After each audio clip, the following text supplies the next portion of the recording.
നിരവധി വിദേശികൾക്ക് അഭയം നൽകിയ മണ്ണാണ് ഭാരതമെന്ന് കേന്ദ്ര ആഭ്യന്തരമന്ത്രി അമിത്ഷാ. ലോകത്തിലെ ഏറ്റവും ചെറിയ ന്യൂനപക്ഷ വിഭാഗമായ ജൂതന്മാർ പോലും ഭാരതത്തിൽ സുരക്ഷിതരാണ്. അയൽരാജ്യങ്ങളിൽ അടിച്ചമർത്തപ്പെട്ട 6 സാമുദായിക വിഭാഗങ്ങളിൽ നിന്നുമുള്ളവർക്ക് ഭാരതം അഭയം നൽകി. അതേസമയം രാജ്യസുരക്ഷയ്ക്ക് ഭീഷണി ഉയർത്തുന്നവർക്ക് ഭാരതത്തിലേക്ക് പ്രവേശനമില്ലെന്നും അമിത്ഷാ പറഞ്ഞു. ലോക്സഭയിൽ നടന്ന ചർച്ചയിലാണ് അമിത്ഷായുടെ പരാമർശം. എസ് നന്ദഗോപൻ ചേരുന്നുണ്ട് വിവരങ്ങളുമായി. നന്ദൻ, കൂടുതൽ വിശദാംശങ്ങൾ എന്തൊക്കെയാണ്?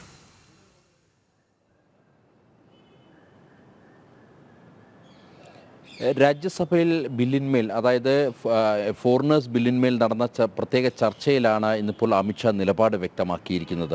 അതായത് നിരവധി വിദേശികൾക്ക് അഭയം നൽകിയതാണ് ഭാരതത്തിൻ്റെ മണ്ണ്. എന്നാൽ ഇപ്പോൾ ഭാരതം ആഗോളതലത്തിൽ എക്കണോമിക്കലി 5ാം സ്ഥാനത്ത് നിൽക്കുന്നു. അതുകൊണ്ട് തന്നെ പലർക്കും ഭാരതത്തിലേക്ക് വരണമെന്നുള്ള ആഗ്രഹമുണ്ട്. അങ്ങനെ ഭാരതത്തിൻ്റെ മുന്നോട്ടുള്ള പുരോഗതിക്ക് മുതൽക്കൂട്ടാകുന്നവർക്ക് ഭാരതത്തിലേക്ക് സ്വാഗതമെന്നാണ് അമിത്ഷാ വ്യക്തമാക്കിയത്.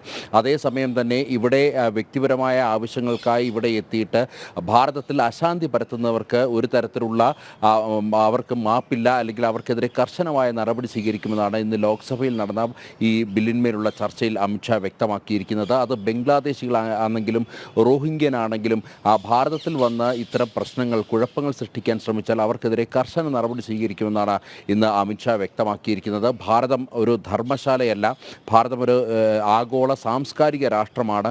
എന്നാൽ പൊളിറ്റിക്സിന് പ്രാധാന്യം നൽകുന്ന രാഷ്ട്രമല്ല ഭാരതമെന്നും അമിത്ഷാ വ്യക്തമാക്കിയിട്ടുണ്ട്. അതായത് ഇതുമായി ബന്ധപ്പെട്ട പുതിയ ഇമിഗ്രേഷൻ ആൻഡ് ഫോറിനേഴ്സ് ബിൽ 2025 പാസ്സാകുന്നതോടുകൂടി രാജ്യത്ത് ഇത്തരത്തിൽ വിദേശികൾ എത്തുന്നത് അടക്കമുള്ള കാര്യങ്ങൾ, അല്ലെങ്കിൽ അവർക്കെതിരെ അവർ ചെയ്യുന്ന രാജ്യസുരക്ഷയ്ക്ക് ഭീഷണിയാകുന്ന നടപടികൾക്കെതിരെ കർശന നടപടി സ്വീകരിക്കുമെന്നുള്ളത് തന്നെയാണ് ഇന്നിപ്പോൾ കേന്ദ്ര ആഭ്യന്തരമന്ത്രി അമിത്ഷാ ലോക്സഭയിൽ വ്യക്തമാക്കിയിരിക്കുന്നത്.